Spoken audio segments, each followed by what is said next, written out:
LCM HCF पर मैंने 2 video बना दी हैं। पहली वीडियो में हमने सिर्फ एलसीएम पर डिस्कस किया था, जिसके मैंने सारे टाइप आपको कराए हैं और बहुत अच्छे अच्छे क्वेश्चन जो एलसीएम पर बनते हैं वो मैंने आपको करा दिए हैं। इससे पिछली वीडियो में हमने एचसीएफ पे बात की थी और उसका हमने एक टाइप डिस्कस किया था डिफरेंस मेथड, और उसके बहुत अच्छे अच्छे क्वेश्चन लिए थे जो एग्जाम पॉइंट ऑफ व्यू से बहुत इंपॉर्टेंट थे। अगर आपने वो दोनों वीडियो नहीं देखी हैं तो दोनों वीडियो ज़रूर देख लें, उनका लिंक जो है वो डिस्क्रिप्शन में पड़ा हुआ है। दोस्तों आज ये एलसीएम एचसीएफ पर मेरी तीसरी वीडियो है और आज हम एचसीएफ को आगे कंटिन्यू करेंगे।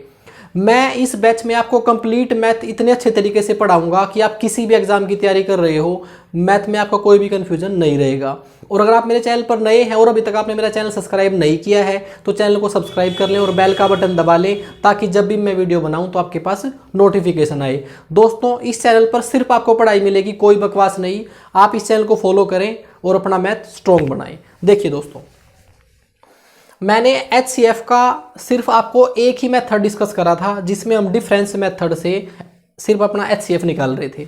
अब क्या है, एचसीएफ में जो आगे टाइप बनते हैं हमारे, उसका ये पहला टाइप है जिसमें हम एचसीएफ तो निकाल लेंगे, कुछ और साथ में चीज़ ऐड हो रही होगी, जैसे इसमें रिमाइंडर ऐड हो रखा है। देखिए, find the greatest number that divides 556, 763 and 349 and leaves 4 as remainder respectively.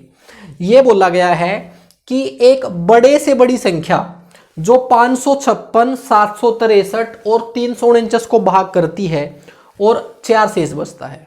अगर इसको भाग करती है तो भी 4 शेष बचता है, इसको भाग करती है तो भी 4 शेष बचता है, इसको भाग करती है तो भी 4 शेष बचता है। और अब आपको बताना है कि वो बड़ी से बड़ी संख्या कौन सी है। देखो, ये हमारी संख्या है 556, 763 और 349। इनको भाग किया गया है, उस बड़ी से बड़ी संख्या से भाग करने पर 4 शेष आया है। अगर मैं 4 माइनस कर दूं तो क्या होगा, 556 में से 4 चला गया 552, इसमें से भी 4 माइनस कर दिया क्योंकि सभी में शेष 4 ही बच रहा है, तो ये हो गया आपका 759। इसमें से 4 माइनस किया, ये हो गया मेरा 345। अब जो ये 4 शेष घटाने के बाद मेरे पास वैल्यू आई हैं, ये उस बड़ी से बड़ी संख्या से पूरी पूरी भाग होती हैं। अब हमारी एचसीएफ की डेफिनेशन क्या थी, जो मैंने पिछले वीडियो में बताई थी आपको, वह बड़ी से बड़ी संख्या जो दी गई संख्याओं को पूरा पूरा भाग कर दे। इसका मतलब इनका जो एचसीएफ होगा वो बड़ी से बड़ी संख्या होगी जो इनको सभी को भाग कर दे। और क्वेश्चन में भी आपसे यही पूछा गया है, इसका मतलब सिर्फ आपको इनका एचसीएफ निकालना है। अब इन तीनों संख्याओं का हम एचसीएफ कैसे निकालेंगे। वैसे तो मैंने डिफरेंस मेथड आपको पूरा कंप्लीट एक पूरी वीडियो बनाई थी, जिसमें मैंने एचसीएफ का सिर्फ डिफरेंस मेथड आपको एक्सप्लेन किया था। उसका अब मैं यहाँ पर आपको डायरेक्ट यूज़ बता रहा हूँ। अगर आपको पूरी डिटेल से सीखना है तो आपको पिछली वीडियो देखनी पड़ेगी। अब इन तीनों का एचसीएफ निकालते हैं हम डिफरेंस मेथड से। और क्या होता है, डिफरेंस मेथड से हमारा 2 वैल्यू का एचसीएफ निकलता है, लेकिन यहाँ पर मेरी 3 वैल्यू हैं। लेकिन कोई घबराने की बात नहीं है, आपको क्या करना है, पहले कोई 2 वैल्यू लेके उनका एचसीएफ निकाल लेना है। अब कौन सी वैल्यू का लेकर डिफरेंस निकाल लेंगे आप, जिनका डिफरेंस कम से कम है उन 2 वैल्यू का एचसीएफ निकाल लोगे आप, क्योंकि उनका एचसीएफ हमारा जल्दी निकल जाएगा, क्योंकि डिफरेंस उनका कम आएगा। तो आपको देखने से ही पता चल रहा होगा कि इन दोनों के बीच का जो डिफरेंस है वो सबसे कम है। तो मैं इनका डिफरेंस ले लेता हूँ। 9 में से 2 गया 7, 5 में से 5 गया 0, 7 में से 5 गया 2। यहाँ पर जो डिफरेंस आ गया है वो 207 है। हमारा डिफरेंस मेथड क्या कहता है, या तो ये डिफरेंस ही इन दोनों का एचसीएफ है, और अगर ये डिफरेंस नहीं है तो इसका कोई फैक्टर हमारा एचसीएफ है। ये डिफरेंस मेथड हमारा कहता है। पहले तो हम 207 से इसको भाग करके देखेंगे, लेकिन ये 207 से पूरा पूरा भाग नहीं होगा, मुझे ऐसे देखने से ही पता चल रहा है। अगर ये 207 से पूरा पूरा भाग नहीं होगा तो इसके किसी फैक्टर से पूरा पूरा भाग होगा। अब इसके फैक्टर कैसे निकालना है, ये एक ओड नंबर है, इसका मतलब ये इसके फैक्टर में 2 तो होगा नहीं, यानी कि 3 होगा। देखो, अगर ये इवन नंबर होता तो सबसे पहले हम इसका फैक्टर बाहर निकालते 2, लेकिन ये ओड नंबर है इसलिए इसका फैक्टर निकालेंगे बाहर 3। अब पहले मैं इसको चेक करके देख लेता हूं, क्या ये 3 से भाग होता है। 5 और 5 10 और 2 12, इसके अंकों का योग 12 है, ये 3 से भाग होगा। अगर मैं इसको चेक करता हूं तो 7 और 5 12, 12 और 9 21, ये भी 3 से भाग होगा। तो पहले मैंने क्या किया, इसका एक फैक्टर बाहर निकाला 3, और ये 3 से भाग होता है। अगर मैं यहाँ पर 3 एक फैक्टर निकाल रहा हूँ तो मुझे पता है कि ये संख्या जो है ये 9 से भाग होती है। क्यों? क्योंकि इसके अंकों का योग 9 से भाग हो रहा है, 7 और 2 9। इसका मतलब मैं 1 3 नहीं निकाल लूंगा, 2 3 निकाल लूंगा। ठीक है, अब 2 3 बार आगे हैं। अब क्या बच गया है? बार आने से मतलब ये जो मैंने 2 3 बार निकाले हैं इससे इसको भाग करेंगे, 3 3 9, 9 से इसको भाग करेंगे, ये हो जाएगा 9 दूनी 18 और उसके बाद बच गया है 2 और 9 3 27। अब इसके जो फैक्टर निकल के आगे हैं वो आगे हैं 23 गुणा 3 गुणा 3। अब मुझे पता है ये दोनों वैल्यू 3 से तो भाग हो रही हैं। अब मैं इसका HCF कैसे निकाल लूंगा? इसके जिस फैक्टर से दोनों भाग होंगी उसको मैं यहाँ लिखता रहूंगा। मुझे पता है 3 से तो 9 भाग हो रही हैं, तो 3 को यहाँ ले लिया। अब दूसरे 3 को मैं ले नहीं सकता क्योंकि ये सिर्फ एक 3 से ही भाग हो रहा है, दूसरे 3 से तब भाग होता अगर ये 9 से भाग होता। उसके बाद अब 23 से चेक कर लेते हैं। मैं इसको 23 से भाग कर रहा हूँ, 23 दूनी 40, 23 चौके 92, ये हो गया है। 23 तिया 69, 23 तिया 69, ये भी हो गया है। और दूसरी मेरी संख्या जो है वो दूसरा इसका फैक्टर है 23। हम ऐसे ही चेक करेंगे, इनमें से जो फैक्टर इसको पूरा पूरा भाग करते हैं उनको यहाँ लिखेंगे, उनको गुणा करेंगे और HCF आ जाएगा 23 तिया 69। अब ये तीसरी संख्या है, मैंने HCF निकाला है इन ऊपर वाली 2 संख्याओं का। तो इन 2 संख्याओं का HCF निकालने के बाद आपने क्या करना है? बाकी सब कुछ भूल जाना है। अब मेरे पास HCF जो है वो 69 है। अब या तो ये 69 इसको पूरा पूरा भाग करेगा या फिर इसका कोई फैक्टर। अब हम क्या करेंगे? 69 को यही रखेंगे 23 गुणा 3। पहले 3 से करके देख लेंगे, 3 से पूरा भाग हो रहा है क्योंकि इसका जोड़ है 12। फिर 23 से करके देख लेंगे, 23 से कम 23, 23 5 115। ये दोनों के दोनों इसको पूरा पूरा भाग कर रहे हैं, इसका मतलब हमारा जो HCF है वो 69 ही रहेगा। शायद बात आप समझ गए होंगे। पहले मैंने 2 का HCF निकाल लिया, उस HCF से इसको भाग करके देखो, या तो ये पूरा पूरा भाग हो जाएगा और HCF हमारा यही रहेगा। अगर ये इसमें से किसी एक फैक्टर से डिवाइड नहीं होता तो जो बच जाता वो हमारा HCF आता। तो अब मेरा आंसर है 69। शायद आपको समझ आ गया होगा। इसमें मैंने आपको डिफरेंस मेथड पूरी डिटेल से बताने की कोशिश की है। और अगर यहाँ पर मेरा रिमाइंडर था तो पहले मैंने रिमाइंडर को माइनस कर दिया।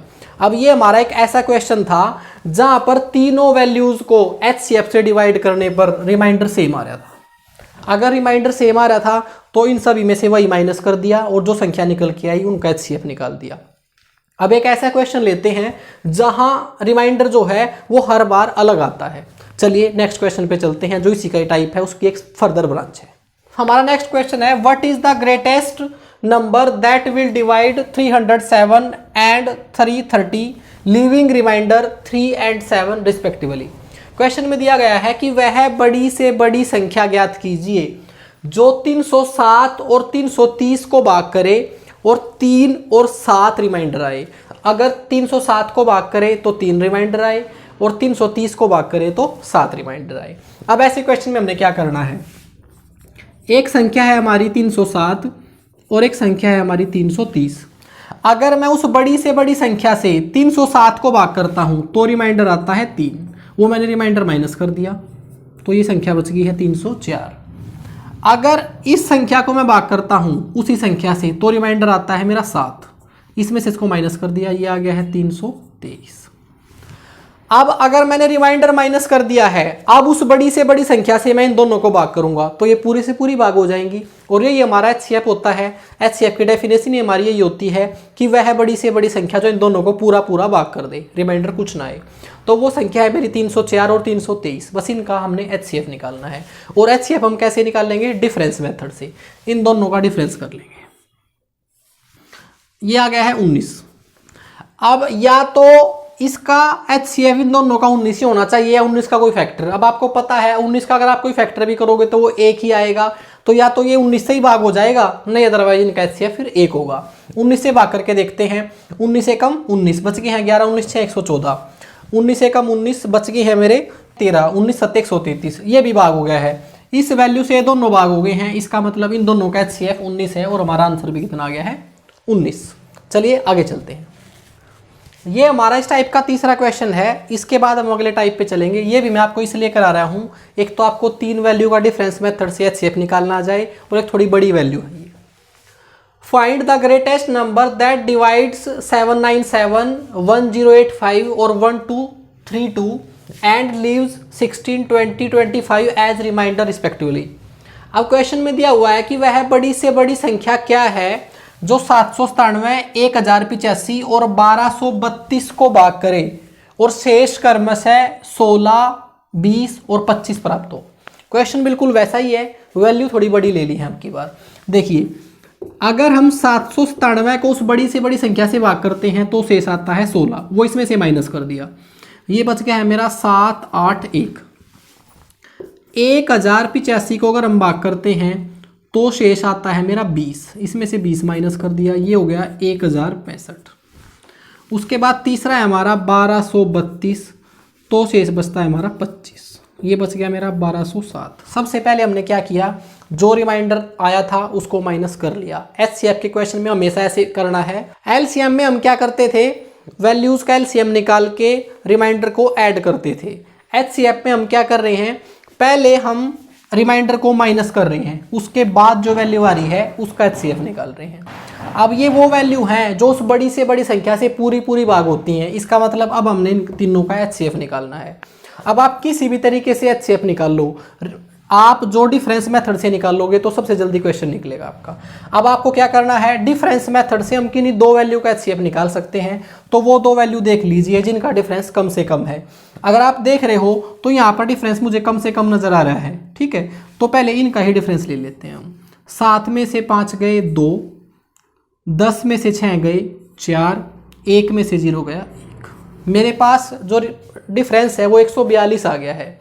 अब डिफरेंस मेथड क्या कहता है, या तो इससे पूरे भाग हो जाएंगे और ये हमारा एचसीएफ हो जाएगा, या फिर इसका कोई फैक्टर इन दोनों को पूरा भाग करेगा।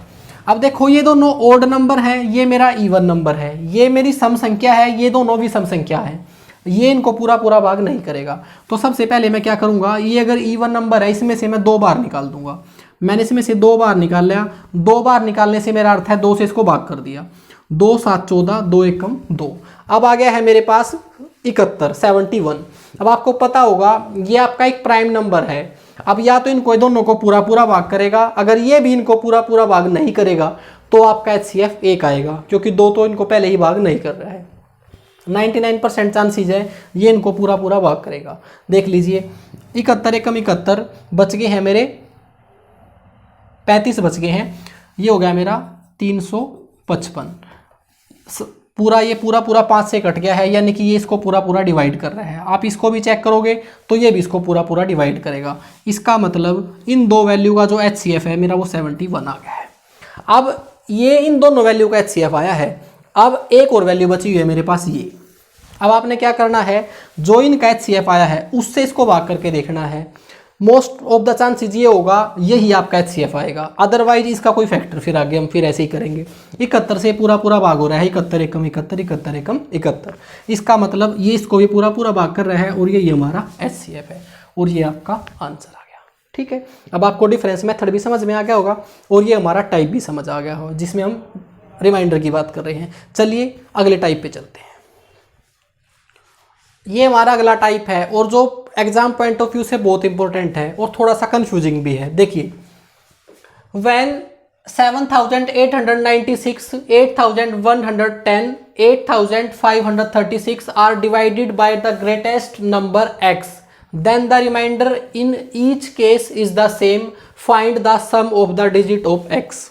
क्वेश्चन में दिया गया है कि जब 7897, 8110 और 8536 को एक बड़ी से बड़ी संख्या x से भाग किया जाता है तो हर बार शेष सेम आता है। जब इसको भाग करते हैं तो भी वही शेष आता है, इसको भाग करते हैं तो भी वही शेष आता है, इसको भाग करते हैं तो भी वही शेष आता है।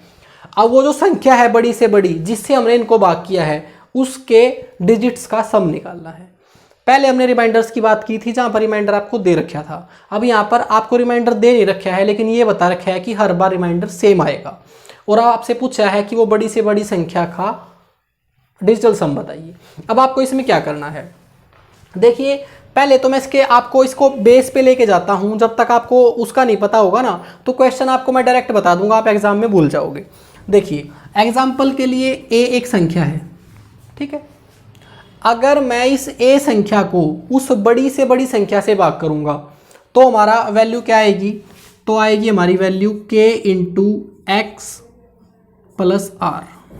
अब अगर ये आपको समझ नहीं आया हो तो मैं ऐसे बता सकता हूँ इसको। एक बार मैंने ये मान लिया वो बड़ी से बड़ी संख्या है k जिससे मैं भाग कर रहा हूँ, और पहली संख्या को मैंने मान लिया a। अगर मैं k से a को भाग करूँगा तो कोई ना कोई मेरा भागफल आएगा, क्वोशिएंट आएगा। अब उसको मैंने मान लिया x, ठीक है। अब नीचे कोई रिमाइंडर भी आएगा, मैंने उसको मान लिया r, ठीक है। अब आपको अगर a निकालना है तो a हम कैसे निकालते हैं, भाजक और भागफल को गुणा करते हैं और शेष को जोड़ देते हैं, ये आपने सीखा होगा पहले ही। अब a जो है मेरा वो किसके बराबर है, k गुणा में x प्लस में r। अब आपको ये समझ आ गया होगा। और ये बड़ी से बड़ी संख्या को मैंने मान लिया है k, और ये है मेरा भागफल और ये है शेष। अब इसी बड़ी से बड़ी संख्या को दूसरी संख्या को भाग करना है। इस बड़ी से बड़ी संख्या से मैंने दूसरी संख्या को भाग किया और उसको मैंने मान लिया b। तो अब की बार हो सकता है कि जो मेरा भागफल है वो y आया हो, लेकिन शेष हर बार बराबर आएगा, तो शेष y मेरा r ही रहेगा। तो अगर मुझे b की वैल्यू निकालनी है तो कितनी आएगी, इन दोनों की गुणा होगी और ये जुड़ जाएगा, यानी कि k गुणा में y प्लस में r। अब इसी तरीके से तीसरी वैल्यू मुझे बताने की ज़रूरत नहीं है, वो हो जाएगी मेरी k into z plus r. इसी तरीके से अब आपको ये बात समझ आ गई होगी। अब अगर मैं इन दो वैल्यू का डिफरेंस ले लेता हूं तो देखिए क्या होता है। अगर मैं a और b का डिफरेंस लेता हूं तो क्या होगा, r से तो r कट जाएगा, डिफरेंस का मतलब ये माइनस के हो जाएंगे तो ये तो कट जाएगा। अगर मैं इन दोनों को आपस में घटाऊंगा तो k कॉमन आ जाएगा, अंदर बच जाएगा x माइनस वाई।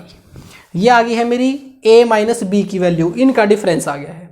अब अगर मैं इनका डिफरेंस करता हूं b माइनस सी तो क्या होगा, अगर मैं इनका डिफरेंस कर रहा हूं तो r से तो r कट जाएगा, इन दोनों का डिफरेंस करेंगे तो k common y minus Z.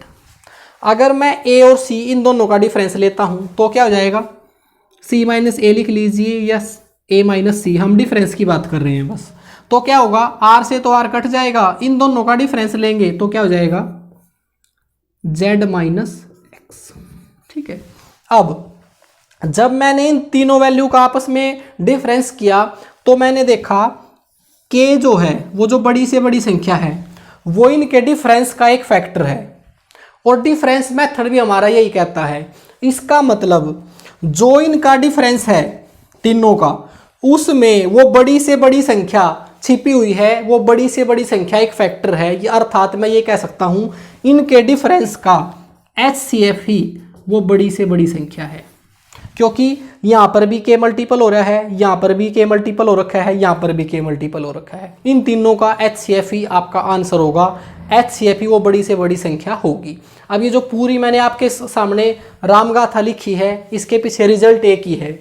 ये जो तीनों वैल्यू हैं, अगर आप इनका डिफरेंस करते हो आपस में और जो वो डिफरेंस निकल के आता है उसका HCF ही वो बड़ी से बड़ी संख्या है। लेकिन पहले आपको प्रूफ करके दिखाना था तो मैंने वो प्रूफ करके दिखा दिया आपको कि भाई जब आप इन तीनों वैल्यू का आपस में डिफरेंस करते हो तो वो k उनका एक फैक्टर है और k ही उनका HCF है, और k ही हमने वो बड़ी से बड़ी संख्या माननी थी।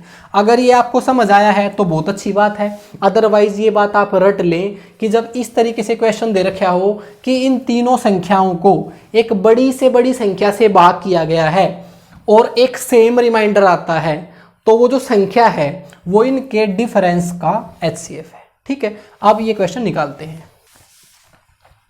अब इनमें से जो सबसे बड़ी वैल्यू है वो है 8536। एक बार इसमें से इसको माइनस कर दिया तो 6 में से 0 गया 6, 3 में से 1 गया 2, 5 में से 1 गया 4, पहला डिफरेंस आ गया है 426।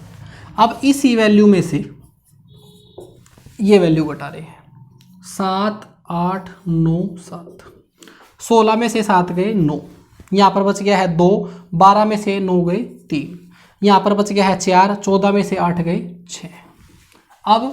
अब इसके बाद जो बड़ी वैल्यू है वो ये है, इसमें से सबसे छोटी वैल्यू घटा दी, 10 में से 7 गए 3, 10 में से 9 गए 1, 10 में से 8 गए 2। यह डिफरेंस निकाल दिया मैंने तीनों का। शायद आपको समझ आ गया होगा डिफरेंस कैसे निकालना है। सबसे बड़ी संख्या में से पहले दोनों छोटी संख्या घटा दी, उसके बाद जो इसके बाद छोटी संख्या थी वो ये, उसमें से सबसे छोटी संख्या घटा दी। अब ये जो मेरा डिफरेंस आ गया है, इनका एचसीएफ ही मेरा आंसर होगा। अब इनका एचसीएफ कैसे निकाल लेंगे हम? डिफरेंस मेथड से। और डिफरेंस मेथड से हमारा दो संख्याओं का एचसीएफ निकलता है। तो देख लीजिए कम से कम डिफरेंस किसका है। अगर मैं कम से कम डिफरेंस देख रहा हूं तो इन दोनों का है। अगर मैं इनका डिफरेंस देख रहा हूं तो 9 में से 6 गया 3, 13 में से नहीं 3 में से 2 गया 1, 6 में से 4 गया 2। तो आपका डिफरेंस जो है वो 213 ही आ रहा है। अगर मैं 213 से इसको भाग करता हूं तो पूरा पूरा भाग हो रहा है 213 दूनी 426।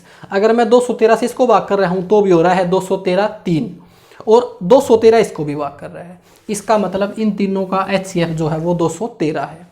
अब अगर एचसीएफ 13 है तो वो बड़ी से बड़ी संख्या 13 ही है। अगर जिससे मैं इन तीनों को भाग करूंगा तो शेष जो है वो मेरा इक्वल आएगा। अब बताना था कि इस बड़ी से बड़ी संख्या का डिजिट का सम कितना है।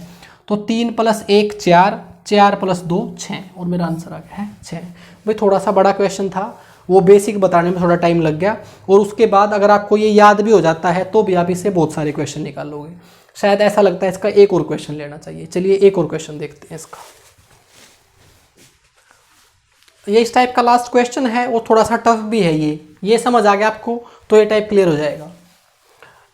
If R is the remainder when each of 6 4 5 4 7 3 0 6 8 7 9 7 is divided by the greatest number D, और D is greater than 1, then D minus R equal to।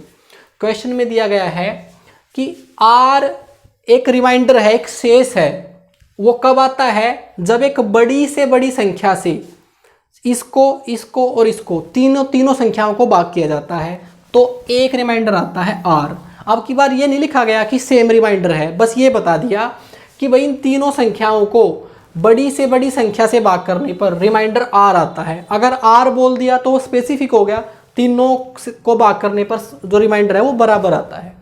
और ये बताया गया है वो जो ग्रेटेस्ट नंबर है वो बड़ी से बड़ी संख्या जो है वो D है, और D जो है ना वो 1 से बड़ी है। तो आपको बताना है उस बड़ी संख्या में से अगर उस शेष को घटा दें तो कितना आएगा, या फिर बड़ी संख्या और शेष का डिफरेंस बताओ। देखिए वो मैं बेसिक थ्योरी बता चुका हूं कि वो बड़ी से बड़ी संख्या हमेशा इनके डिफरेंस का एचसीएफ होती है। अभी मैंने थोड़ी देर पहले बताया था कि अगर इनको किसी बड़ी से बड़ी संख्या से भाग किया जाता है और शेष बराबर आता है तो वो जो बड़ी से बड़ी संख्या है वो इनके डिफरेंस का एचसीएफ है। तो सबसे पहले इनके डिफरेंस का एचसीएफ निकालते हैं तो हमारी डी की वैल्यू आ जाएगी।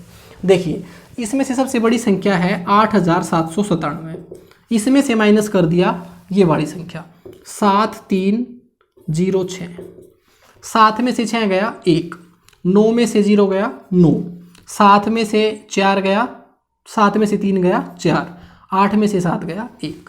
अब इस सबसे बड़ी संख्या में से सबसे छोटी संख्या घटा लेते हैं, वो है 6 4 5 4। 7 में से 4 गया 3, 9 में से 5 गया 4, 7 में से 4 गया 3, 8 में से 6 गया 2। अब इस बीच वाली संख्या में से सबसे छोटी संख्या घटा लेते हैं, 7306 माइनस 6 4 5 4। 6 में से 4 गए 2, 10 में से 5 गए 5, 12 में से 4 गए 8, ये बच गया है 852। अब यहाँ पर आपको इन तीनों का एचसीएफ निकालना है, और एचसीएफ हम कौन से मेथड से निकाल लेंगे? डिफरेंस मेथड से। अब इन दोनों के बीच मुझे कम डिफरेंस लग रहा है, या फिर इन दोनों के बीच? इन दोनों के बीच कम डिफरेंस है भाई। अब की बार इन दोनों का डिफरेंस लेते हैं। 11 में से 2 गए 9, 8 में से 5 गए 3, यहाँ पर बच गया है मेरा 14, नहीं हाँ ठीक है, 14 में से 8 गए 6। तो जो मेरा इन दोनों का डिफरेंस है वो आ गया है 639। अब या तो 639 इन दोनों को पूरा पूरा भाग कर देगा और इनका एचसीएफ हो जाएगा, या फिर इसका कोई फैक्टर। अब मुझे नजर आ रहा है 639 जो है वो 852 को पूरा पूरा भाग नहीं करेगा, तो हम यहाँ पे क्या करेंगे, यहाँ पर इसका कोई फैक्टर बाहर निकालते हैं। ये संख्या जो है वो मेरी 9 से भाग हो रही है, तो मैं क्या करूँगा 3 की 2 पावर बाहर निकाल दूंगा, क्योंकि 9 से पूरा पूरा भाग हो रहा है। अब 9 से इसको भाग कर दिया, 9 7 63 और 9 एकम 9। तो इसके फैक्टर जो आगे हैं वो आगे हैं 71 गुणा में 3 गुणा में 3। अब मैं देखता हूं ये इसका कौन सा फैक्टर इसको भाग कर रहा है? मुझे पता है 1 3 इसको भाग कर रहा है, ये 3 तो करेगा नहीं इसको भाग, क्योंकि 9 इसको भाग नहीं कर रहा। अब 71 को देखता हूं मैं, 71 एकम 71, बच गए हैं मेरे 14 बच गया, 14 और 2 142, 71 को 142 पूरा पूरा भाग कर रहा है। तो इसका मतलब ये संख्या जो है 71 से पूरी पूरी भाग हो रही है, तो इनका HCF आ गया है 3 गुणा में 71। ये बात आपको समझ आ गई होगी। पहले मैंने इनका डिफरेंस लिया, 639 आ गया है, ये इनको पूरा पूरा भाग नहीं कर रहा है। इसके फैक्टर कर लिए, फैक्टर आ गया 71 गुणा में 3 गुणा में 3। अब जो जो इसको भाग करेगा उसको मैं यहाँ रख लूँगा, और ये इसको पूरा पूरा भाग करेगा, ये पक्की बात है। 3 इसको भाग कर रहा है, देखिए 9 और 4 13 और 2 15 बिल्कुल कर रहा है। 71 इसको पूरा पूरा भाग कर रहा है, 71 दूनी 142, 71 एकम 71। अब ये दोनों वैल्यू जो है वो इसको भी भाग कर रही हैं। अब ये दोनों वैल्यू इसको भी भाग कर रही हैं, इसको भी भाग कर रही हैं, इनका HCF आ गया है। अब इनका HCF निकलने के बाद इससे ये तीसरी संख्या को भाग करके देखते हैं। 3 से भाग हो रहा है, इसके अंकों का योग कर लीजिए। 4 और 3 7 और 3 9 और 2 4 और 3 7 और 3 10 और 2 12, इनका इसका योग आ गया है 12। तो 12 अगर इसका योग आ गया है तो 3 से पूरा पूरा भाग हो जाएगा। अब 71 से भाग करके देख लेते हैं। ये लीजिए 2 3 4 3 7 3 21, 3 एकम 3 21, 7 3 21, इसको पूरा पूरा भाग कर रहा है। इसका मतलब इन दोनों फैक्टर से ये तीनों भाग हो गए हैं, तो इनका HCF आ गया है। और HCF कितना आ गया? 3 एकम 3 3 7 21, 213 इन तीनों का HCF आ गया है। अब ये आ गया है मेरा D की वैल्यू। अब मुझे निकालना है R का मतलब था रिमाइंडर, और इसका मतलब क्या है? ये वो बड़ी से बड़ी संख्या है जिससे मैं इन तीनों को भाग करूंगा तो बराबर शेष आएगा, और वो शेष है R। इसका मतलब इससे इन तीनों को किसी को भाग करके देख लीजिए, आपकी R की वैल्यू आ जाएगी। तो हम इसको भाग करके देख लेते हैं। 7306 को 213 से भाग कर दिया। अगर इसको इसके भाग करते हैं तो टेबल कितने भी चलेगी? 21 3 63, 21 चौक 84 ज़्यादा हो जाएगा, 21 3 63, 3 3 9, 21 3 63, इसमें से इसको माइनस कर लिया, ये आ गया है 91, उतार लिया 6। अब 21 4 84, 4 3 12, 21 4 84 और 1 85, इसको माइनस कर लिया।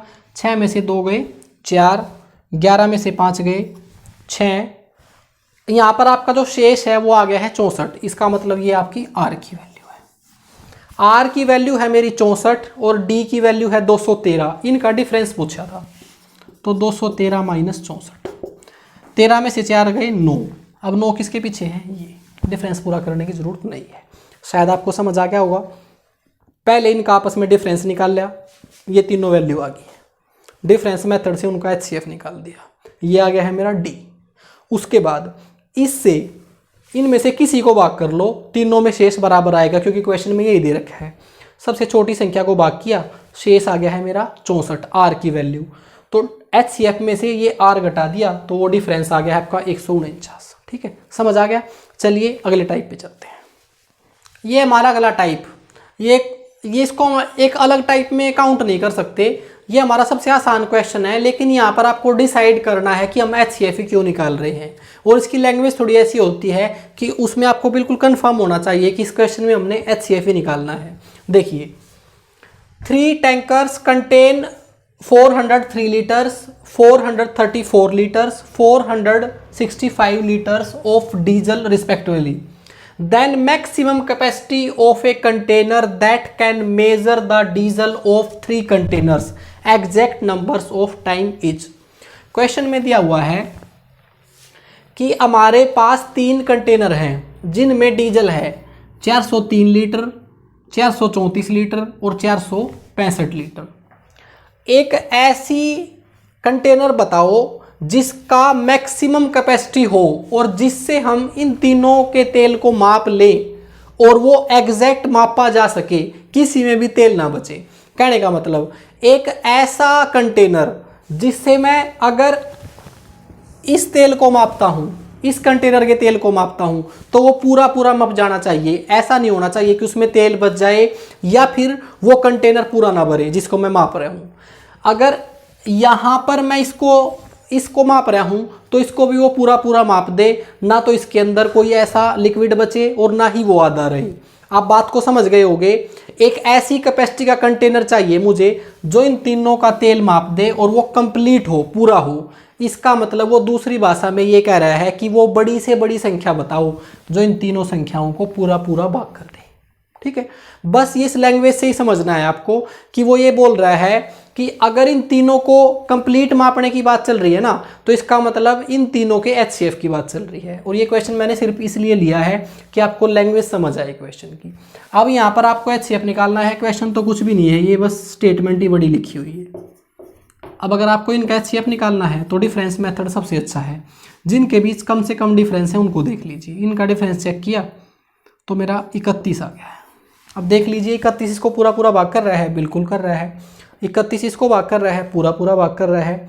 इन दोनों का HCF 31 आ गया है। उसके बाद हम क्या करते हैं, इससे तीसरी संख्या को भाग करके देख लेते हैं। 31 इसको भी पूरा पूरा भाग कर रहा है। इसका मतलब मेरा आंसर आ गया है 31 लीटर्स। क्वेश्चन बिल्कुल आसान था, बस सिर्फ लैंग्वेज बेस्ड था। चलिए इसी का एक क्वेश्चन और करते हैं। ये इस टाइप का लास्ट क्वेश्चन है जिसमें हम एक स्टेप और आगे गए हैं। देखिए, wholesaler of tea has 3 types of tea that weights 408 kg, 468 kg, 516 kg separately.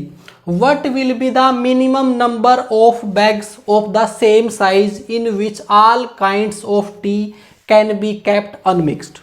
Question में दिया गया है कि एक थोक विक्रेता के पास 3 प्रकार की चाय हैं और जिनका वजन जो है 408 केजी, 668 केजी, 516 केजी है। अलग अलग, वो अलग अलग रखी हुई हैं। ठीक है, उसके बाद कम से कम कितने बैग, कम से कम बैगों की संख्या कम से कम होनी चाहिए और वो सभी बैग जो हैं वो सेम साइज के होने चाहिए जिनमें वो सभी प्रकार की चाय रखी जा सके अनमिक्स्ड, बिना मिलाए। कहने का मतलब ये कह रहा है वो कि कितने कम से कम बैग्स में इन सभी चाय को स्टोर करके रखा जा सकता है और उन बैगों की जो कैपेसिटी है वो सेम होनी चाहिए। अगर एक बैग की कैपेसिटी 10 केजी है तो सभी की 10-10 केजी होनी चाहिए। अब यहाँ पर क्वेश्चन में दिया हुआ है कि मिनिमम नंबर ऑफ बैग्स। अब आप यहाँ से सोच रहे होंगे कि ये तो कम से कम संख्या की बात चल रही है और HCF तो हम तब निकालते हैं जब बड़ी से बड़ी संख्या की बात हो रही हो। तो ये कह रहा है कि कम से कम बैग लगने चाहिए हमारे। आपको ये नहीं कहा कि कम से कम कैपेसिटी का बैग होना चाहिए, ये बोल रहा है कि बैगों की संख्या कम से कम होनी चाहिए। मैं इस क्वेश्चन को है ना आपको बिल्कुल एग्जैक्ट हिंदी लैंग्वेज में पढ़ के बताता हूँ क्या लिखा हुआ है। चाय के थोक विक्रेता के पास 3 प्रकार की चाय हैं जिनका वजन अलग अलग 408 केजी, 468 केजी और 516 केजी है। समान आकार के थैलों की न्यूनतम संख्या क्या होगी जिनमें प्रत्येक प्रकार की चाय को बगैर मिलाए रखा जा सके। आप समझ गए, आपको बताया गया है कि बैगों की संख्या कम से कम होनी चाहिए और बैगों की संख्या कम से कम तब होगी जब आप उसमें ज़्यादा से ज़्यादा चाय रखोगे। अगर आपका थैला बड़ा होगा तभी तो उनकी संख्या कम होगी। और अगर बिना मिलाए, चाय को बिना मिलाए सभी चाय को अलग अलग रखना है, इसका मतलब वो बैग ऐसा होना चाहिए जो इस भी चाय को पूरा पूरा माप दे, इसको भी पूरा पूरा और इसको भी पूरा पूरा। ऐसे में आपका क्या होगा, हमेशा HCF निकलेगा। तो 408, 468 और 516 का आपको HCF निकालना है। तो देख लीजिए कम से कम डिफरेंस किसका है, इन दोनों का डिफरेंस कम से कम है। देख लीजिए 16 में से 8 गया 8, यहाँ पर बच गया है मेरा 10, 10 में से 4 गए 6, यहाँ पर आ गया है मेरा डिफरेंस 48। या तो 48 इनको पूरा पूरा भाग कर दे या कोई इसका फैक्टर। अब 48 इसको पूरा पूरा भाग कर रहा है, बे 48 की मुझे टेबल नहीं आती, तो ऐसे में हम क्या करेंगे, इसके फैक्टर कर लेंगे। और इसके अगर मैं पूरे पूरे फैक्टर लिख के दिखाऊं आपको तो ये 2 की बड़ी से बड़ी 4 पावर से भाग होता है। तो ये हो गया मेरा 2 की बड़ी से बड़ी पावर 4, उसके बाद बच गया 3। मैंने इसके प्राइम फैक्टर कर लिए। अब इसको भाग करके देखता हूँ, जो जो इनको भाग कर देगा वो हमारा HCF होता चला जाएगा। सबसे पहले मैं 3 से चेक करता हूँ, क्या ये 3 से भाग हो रहा है, बिल्कुल हो रहा है कि क्योंकि इसके अंकों का योग 12 है। अब इसको चेक करता हूँ, क्या ये 3 से भाग हो रहा है? बिल्कुल हो रहा है, क्योंकि इसके अंकों का योग 18 है। इसका मतलब 3 हमारा HCF है। अब यहाँ पर 2 की पावर 4 है। अब इसको कैसे चेक करें? आपको सबसे पहले इसकी सबसे बड़ी से बड़ी पावर से चेक करना पड़ेगा। 2 की पावर 4 का मतलब होता है 16। 16 से इसको चेक करके देखेंगे। एक को चेक करके देख लीजिए, उससे पता चल जाएगा। 16 3 48, बस ये 3 नहीं होता ये। अब उसको चेक भी करने की जरूरत नहीं है, जब एक ही नहीं हो रहा, दोनों होने चाहिए। अब इससे नीचे वाली पावर है 2 की पावर 3, और 2 की पावर 3 का मतलब होता है 8। अब 8 से भाग करके देखते हैं इसको। ये हो जाएगा 8 6 48, बच गए हैं मेरे 3। ये 8 से भी भाग नहीं होता, तो ऊपर वाले को चेक करने की जरूरत नहीं है, दोनों भाग होने चाहिए। अब 2 की पावर 2, 2 की पावर 2 का मतलब 4। अब इसको 4 से भाग करते हैं। ये भी भाग हो रहा है क्योंकि लास्ट में 16 है। ये भी भाग हो रहा है क्योंकि 68 है। तो इसका मतलब 2 की पावर 2, और HCF आ गया है 2 की पावर 2 4, 4 3 12। इन दोनों का HCF जो है वो मेरा 12 आ गया है। अब या तो ये 12 इसको पूरा पूरा भाग कर दे और 12 मेरा HCF हो जाएगा, या फिर इसका कोई फैक्टर। 12 से इसको भाग करते हैं। 12 3 36, बच गए हैं 4, 12 4 48। 12 इन तीनों को भाग कर रहा है, तो 12 इनका HCF आ गया है। लेकिन क्या आपसे ये पूछा गया था कि वो उस बड़े से बड़े बैग की कैपेसिटी बताओ जो इन तीनों को माफ दे? तो आपका ये होगा आपकी बैग की कैपेसिटी। जो आपके बैग की कैपेसिटी है वो है 12 kg। लेकिन आपसे क्वेश्चन में पूछा गया था कि जो इन तीनों बैगों की टी को माप दे वो कितने बैग होंगे टोटल। आपको बैगों की संख्या बतानी है। अब बैगों की संख्या कैसे निकाल लेंगे हम? सबसे पहले इस चाय को रखना है हमने, तो इस चाय को रखेंगे तो हमारे कितने बैग लगेंगे? एक बैग 12 kg की कैपेसिटी का है, तो इसको 12 से भाग करेंगे। ये हो जाएगा 12 3 36, बच गए हैं 4, 12 4 48। इस चाय को रखने के लिए हमारे 34 बैग लगेंगे। अब दूसरी चाय को भाग करेंगे इसी कैपेसिटी से। 12 3 36, 12 9 108। इस चाय को रखने के लिए मेरे बैग लगेंगे 39। ऐसे इसको चेक करेंगे। 12 4 48, बच गए हैं 3, 12 3 36। इसको रखने के लिए हमारे बैग चाहिएंगे 43। अब इन तीनों को जोड़ लेंगे, बैगों की संख्या आ जाएगी आपकी 4 और 9 13 और 3 16, 3 और 3 6 और 4 10 और 1 11। कुल बैगों की संख्या होगी आपकी 116। ये एक अगला स्टेप था। आपसे HCF पूछने की बजाय बैगों की संख्या पूछ ली थी। चलिए आगे चलते हैं। क्वेश्चन में दिया गया है find HCF by long division method. अब लॉन्ग डिवीजन मेथड हमारा HCF निकालने की एक दूसरी विधि है जिसको हम हिंदी में बोलते हैं लंबी भाग विधि। The sequence of quotient from top to bottom is 3 1 3। जो आपके भागफल हैं ऊपर से नीचे वो आए हैं 3 1 3। ये आपको आगे समझ आ जाएगा। And the last divisor is 6, find the sum of both numbers. Question में दिया गया है कि लंबी भाग विधि से HCF निकाला गया है और जो भागफल है ऊपर से नीचे वो 3 1 3 आया है और आपका आखिरी भाजक 6 है, तो उन दोनों संख्याओं का योग ज्ञात कीजिए। एक तो लॉन्ग डिवीजन मेथड से सिर्फ 2 ही संख्याओं का HCF निकलता है, तो वो क्वेश्चन में आपको बताएगा नहीं, आपको खुद ही समझना है कि लॉन्ग डिवीजन मेथड से 2 ही संख्याओं का HCF निकलता है। दूसरा, अब लॉन्ग डिवीजन मेथड होता क्या है, एक 2 छोटी संख्याओं को लेके मैं आपको बताता हूँ। जैसे कि आपको 20 और 25 का HCF निकालना है, तो हम क्या करेंगे, लॉन्ग डिवीजन मेथड से अगर निकालना है तो बड़ी संख्या को छोटी संख्या से भाग करेंगे। बड़ी संख्या है मेरी 25, इसको छोटी संख्या से भाग कर दिया। ये हो जाएगा 20 एकम 20, मेरा भागफल 1 आ गया है और शेष 5 आ गया है। ठीक है, अब क्या करना है, लॉन्ग डिवीजन मेथड का मतलब ये है इसको तब तक मैं भाग करता रहूंगा जब तक 0 नहीं आता। लॉन्ग डिवीजन मेथड ऐसे ही चलता रहेगा।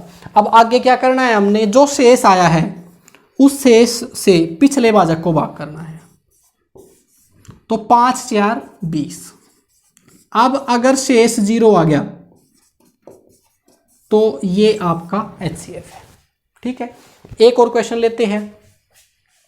अब जैसे 24 और 14 का आपको HCF निकालना है, तो अब इसमें हम क्या करेंगे, बड़ी संख्या को छोटी संख्या से भाग करेंगे। ये हो जाएगा मेरा 14 एकम 14, ये आ गया है मेरा कोशेंट, शेष आ गया है मेरा 10। अब हम क्या करेंगे, मैंने बताया था लॉन्ग डिवीजन मेथड से हम तब तक भाग करेंगे जब तक शेष हमारा 0 नहीं आता। और क्या करेंगे, जो हमारा शेष आया है उसको पिछले भाजक को भाग करना है शेष से। तो 10 एकम 10 और यहाँ पर बच गया है मेरा 4, शेष 0 नहीं आया। इसी विधि को आगे बढ़ाएंगे, शेष से पिछले वाले भाजक को भाग करेंगे और वो है मेरा 10। तो जाएगा 4 दूनी 8, ये आ गया मेरा 2। अभी भी शेष 0 नहीं आया तो पिछले भाजक को फिर भाग करेंगे, ये हो गया 2 दूनी 4 और अब क्या आ गया हमारा शेष 0। और हम तब तक भाग करते चले जाएंगे जब तक शेष 0 नहीं आता। इसको बोलते हैं लॉन्ग डिवीजन मेथड। और जिस भाजक से 0 आया है वही हमारा HCF होता है। शायद आप बात क्लियर हो गई होगी कि HCF जो है वो वही होता है जो लास्ट डिवाइजर होता है।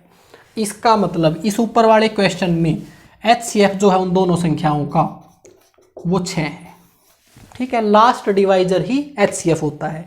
और लॉन्ग डिवीजन मेथड में लास्ट में शेष कितना आता है 0। और जो ये लिखा हुआ था कि sequence of quotient from top to bottom, तो ये हमारे कोशेंट भागफल और ये टॉप टू बॉटम 1 1 2 2। अगर 1 1 2 2 अगर मैं ये लिख दूं तो मैं बोलूंगा सीक्वेंस ऑफ कोशेंट 1 1 2 2, यानी कि भागफल क्रमशः 1 1 2 2 ये इस तरीके से दे रखे हैं। अब इस इक्वेशन को हम इसी तरीके से करते हैं। अब इस क्वेश्चन में वो 2 संख्याएं नहीं दे रखी हैं, वो कौन सी संख्याएं हैं? अब हम क्या करेंगे, सिर्फ लॉन्ग डिवीजन मेथड लिखेंगे। बड़ी संख्या को छोटी संख्या से भाग किया गया होगा, जो पहला भागफल आया है वो 3 आया है, फिर कुछ शेष बचा होगा, फिर उसको पिछले भाजक को भाग किया होगा, फिर जो मेरा भागफल आया है वो 1 आया है, उसके बाद कुछ शेष बचा होगा और फिर यहाँ पर फिर भाग किया गया होगा और फिर जो तीसरा हमारा कोशेंट आया है वो 3 आया है। ये तो हो गए हमारे कोशेंट। हमारा जो भागफल है वो है 3 1 3। और एक आपको क्वेश्चन में दिया गया है लास्ट डिवाइजर। लास्ट डिवाइजर क्या होता है? आखिरी भाजक, और वो कितना है मेरा 6, ठीक है। अब एक बात ध्यान देने वाली है, अगर ये लास्ट डिवाइजर है तो ये आपका HCF भी होगा, साथ में इससे भाग करने पर नीचे शेष कितना आया होगा 0। मैंने बताया था आपको लास्ट डिवाइजर का मतलब ये है इसने इस संख्या को पूरा पूरा भाग कर दिया। अब अगर ये बीच वाली संख्या निकालनी हो तो हम कैसे निकालते हैं? आपने 5वीं क्लास में भाग का क्वेश्चन निकाल के लास्ट में भाज्य निकाला होगा, डिविडेंड निकाला होगा, तो हम कैसे निकालते हैं? वो निकालते हैं इन दोनों को गुणा करते हैं और इसको जोड़ते हैं। तो 6 3 18, यहाँ पर आ गया है मेरा 18, 0 जोड़ेंगे तो 18 ही आएगा। अब ये 18 कहाँ रखना पड़ेगा हमने? ये 18 है हमारा पिछला भाजक, क्योंकि पिछले भाजक को ही तो हम भाग करते हैं। अब यहाँ पर आ गया है मेरा 18। अब ये बीच वाली संख्या निकालनी है, तो कैसे निकाल लेंगे? इन दोनों को गुणा करेंगे और शेष को जोड़ देंगे। 18 एकम 18, 18 और 6 24, तो यहाँ पर आ गया है मेरा 24। अब हम क्या करेंगे? ये है हमारा पिछला भाजक, तो यहाँ आ जाएगा हमारा 24। अब ये संख्या कैसे निकलेगी? इन दोनों की गुणा और शेष को जोड़ देंगे। 24 3 72, 72 प्लस 18 90, तो ये संख्या आ गई हमारी 90। इसका मतलब एक संख्या तो थी 90 और दूसरी थी 24, ये वो 2 संख्याएं थी। शायद आपको समझ आ गया होगा। बड़ा इंटरेस्टिंग क्वेश्चन है ये, और एग्जाम में आजकल बहुत बार पूछा जाता है। इन दोनों का योग पूछा गया था, तो इनका योग आ गया है 114। ये मेरा आंसर है, ठीक है। आइए इसका एक क्वेश्चन और लेते हैं। इसी मेथड का एक और क्वेश्चन ले रहा हूं मैं, ताकि आपको कंप्लीटली समझ आ जाए। क्वेश्चन में दिया हुआ है, in finding HCF of 2 numbers by long division method the last divisor is 17 and quotients are respectively 1 11 2, find the sum of both numbers. Question में दिया हुआ है कि 2 संख्याओं का HCF लंबी भाग विधि से निकाला गया है, और जो आखिरी भाजक है आपका वो 17 है, और जो आपके भाजक हैं वो जो आपके भागफल हैं वो है 1 11 और 2। उन दोनों संख्याओं का योग निकालिए। अब इसी तरीके से हम डायरेक्ट क्वेश्चन कर सकते हैं, जो मैंने बताया आपको लॉन्ग डिवीजन मेथड बना के। इस तरीके से बड़ी से बड़ी संख्या को छोटी संख्या से भाग किया गया होगा, तो पहले क्वेश्चन आया था हमारा 1 भागफल, ऐसे फिर कोई शेष आया होगा, उस शेष से पुराने भाजक को भाग किया गया होगा, और फिर मेरा जो भागफल आया है वो 11 आया है। ऐसे ही फिर कोई शेष आया होगा और उससे पिछले भाजक को भाग किया गया होगा, तो मेरा भागफल 2 आया, और यहाँ पर शेष मेरा 0 आया होगा, क्योंकि इसके बाद अगर आगे ये विधि नहीं चली तो ये 0 है यहाँ पर। और लास्ट डिवाइजर जो है, आखिरी भाजक जो है वो 17 है, और यही हमारा HCF भी होता है। अगर आपसे क्वेश्चन में सिर्फ HCF पूछा जाता तो आंसर हमारा 17 होता।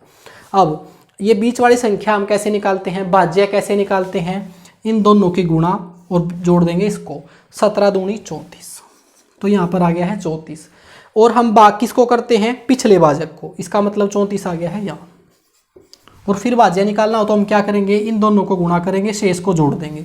इसको गुणा किया, ये आ गया है 374, 11 से गुणा किया इन दोनों को, और उसके बाद ये 17 जोड़ दिया, 7 और 4 11, तो यहाँ पर आ गया है 391। और ये क्या होता है, हमारा पिछला भाजक।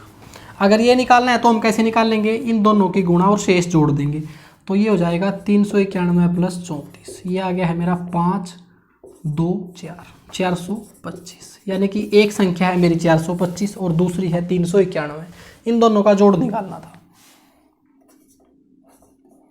ये हो जाएगा मेरा 816। शायद आपको समझ आ गया होगा, बिल्कुल पिछले की तरह ही है हमारा क्वेश्चन।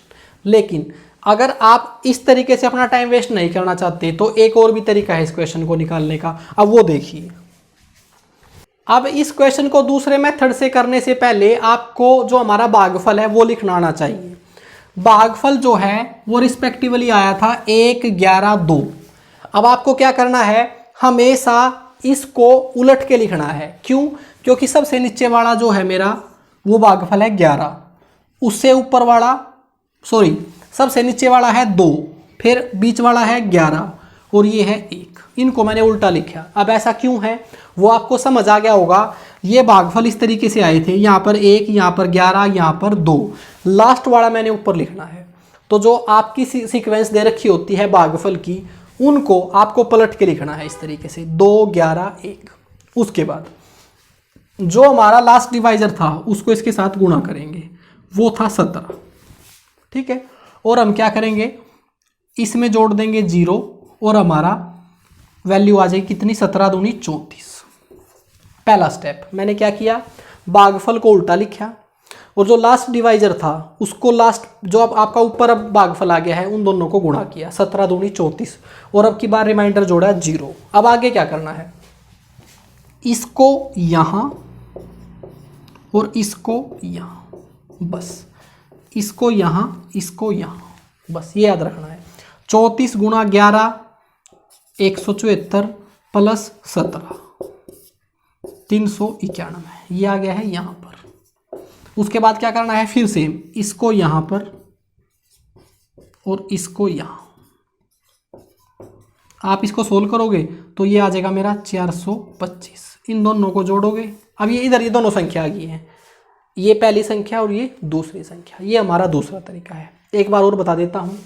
पहले मैंने भागफल को लिखा उल्टा करके, जो नीचे वाला था उसको ऊपर लेके आए, बीच वाला बीच में ही रहेगा और सबसे ऊपर वाला नीचे चला जाएगा। लास्ट डिवाइजर जो था उससे इसको भाग किया, अब नीचे भी हम ऐसे ही कर रहे थे, गुणा किया, तो ये हो जाएगा 17 दूनी 34 और फिर इसमें जोड़ना है सबसे पहले 0, हर बार 0 जोड़ना है। 17 दूनी 34 प्लस 0 बराबर आ गया है 34। आगे क्या करना है, इसको इधर लेके आना है, इस वाली वैल्यू को इधर लेके जाना है। 34 गुणा 11 प्लस 17 391। आगे फिर सेम ऐसे ही करना है जब तक हमारे भागफल पूरे नहीं होते। इसको इधर लेके आए, इसको इधर, इनको सोल्व कर दिया। अब जो मैंने तरीका बताया है, बस ये सिर्फ जो आपकी लंबी भाग विधि थी उसको इस तरीके से लिखने का तरीका है। अगर आपको वो समझ आता है तो उस तरीके से कर लीजिए, अदरवाइज ऐसे भी कर सकते हो। चलिए एक लास्ट क्वेश्चन करते हैं हम। एक्चुअली में HCF निकालने के 3 तरीके होते हैं, एक लॉन्ग डिवीजन मेथड, एक होता है हमारा डिफरेंस मेथड और एक होता है प्राइम फैक्टराइजेशन। जो हमारा प्राइम फैक्टराइजेशन है वो मैंने LCM में बता दिया था, लेकिन एक क्वेश्चन लेते हैं उससे हम LCM HCF दोनों निकालेंगे। ये 3 संख्याएं हैं, इनका आपको HCF भी निकालना है और LCM भी निकालना है। अब देखो HCF तो आप निकाल लोगे, डिफरेंस मेथड से फटाफट निकाल लोगे, लेकिन अगर आपको संख्या थोड़ी दूसरे तरीके से दे रखी हो तो आपको प्राइम फैक्टराइजेशन भी आना चाहिए।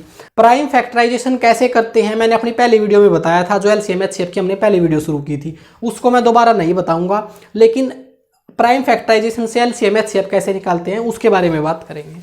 देखो, अगर आपको इसके अभाज्य गुणनखंड करने हैं 168 के, तो हम कैसे करेंगे, ये एक सम संख्या है, अगर ये सम संख्या है तो मैं देखूंगा कि ये 2 की किस बड़ी से बड़ी पावर से डिवाइड होती है। 2 की पहली पावर है 2, 2 की दूसरी पावर है 4, 2 की 3 पावर है 8, 2 की 4 पावर है 16। बस यहीं तक ही चेक हो जाता है। 2 से भाग हो रहा है, ये 4 से भाग हो रहा है, ये 8 से भाग हो रहा है, ये 16 से नहीं हो रहा। इसका मतलब ये 2 की बड़ी से बड़ी 3 पावर से भाग हो रहा है। अगर 2 की बड़ी से बड़ी 3 पावर से भाग करता हूँ इसको, इसका मतलब 8 से भाग करना है इसको। 8 से भाग किया, 8 दूनी 16, 8 एकम 8, अब ये 21 आ गया है। और 21 के फैक्टर तो कोई भी कर सकता है, 3 गुणा में 7। अगली वैल्यू है 294। अगर इसके फैक्टर करने हैं तो ये भी सम संख्या है। मैं देखता हूँ ये 2 की किस बड़ी से बड़ी पावर से भाग होती है। 2 से भाग होता है बिल्कुल, 4 से भाग होता है नहीं होता, सिर्फ 2 से भाग हो रहा है। 2 से इसको भाग किया, यहाँ साइड में रख लेते हैं इसको। 2 एकम 2, 2 चौके 8, 2 सत्ते 14। अब आ गया है 147। 147 होता है 7 की पावर 2। ये हो जाएगा 7 से भाग किया इसको, तो 7 दूनी 14, 7 एकम 7। अब आ गया है 21। 21 को हम लिख सकते हैं 3 सत्ते 21। 7 को दोबारा नहीं लिखेंगे, 7 की पावर 2 लिख लेंगे। उसके बाद आगे है 420। ऐसे ही 420 को चेक करेंगे, ये 2 की किस बड़ी से बड़ी पावर से भाग हो रहा है। 2 से हो रहा है, 4 से हो रहा है, बस। तो 4 से भाग करेंगे यानी कि 2 की पावर 2 से। 4 से भाग किया इसको, 4 एकम 4, ना जाने की 0, 4 पंजे 20। 105 जो होता है वो होता है 3 गुणा 5 गुणा 7। 3 गुणा 5 गुणा 7, ये हो गया इनका प्राइम फैक्टराइजेशन। अब प्राइम फैक्टराइजेशन करने के बाद HCF निकालने का रूल है, हर फैक्टर की मिनिमम पावर लेनी है आपको। HCF निकालने के लिए हर फैक्टर की मिनिमम पावर लेनी है, और LCM निकालने के लिए हर फैक्टर की आपको मैक्सिमम पावर लेनी है। बस ये एक ट्रिक है हमारी। अगर इनका HCF निकालना है तो हम क्या करेंगे, मैंने बताया हर एक फैक्टर की मिनिमम पावर लेनी है। एक फैक्टर है 2, 2 की सबसे ज़्यादा पावर है 3, उससे कम है 2 और सबसे कम है 2, तो मैंने 2 लिया। यहाँ पर 2 की पावर 3 थी, यहाँ पर 2 की पावर 2 थी, और यहाँ पर 2 की पावर 1, तो सबसे मिनिमम पावर ली HCF निकालने के लिए। अब 3 को मैं चेक करता हूँ, यहाँ पर सभी में 3 की पावर बराबर ही है, 1 ही है।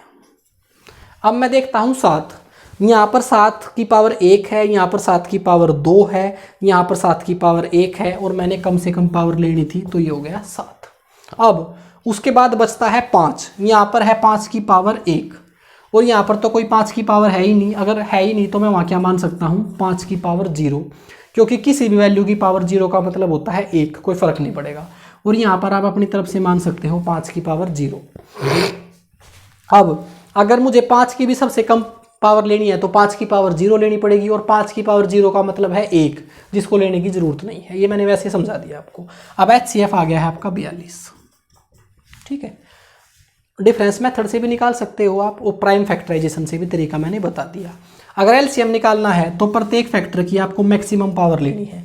2 की मैक्सिमम पावर है 2 की पावर 3, 3 की मैक्सिमम पावर है 3 की पावर 1, 7 की मैक्सिमम पावर है 7 की पावर 2, और 5 की मैक्सिमम पावर है 5 की पावर 1। इनको गुणा कर लीजिए।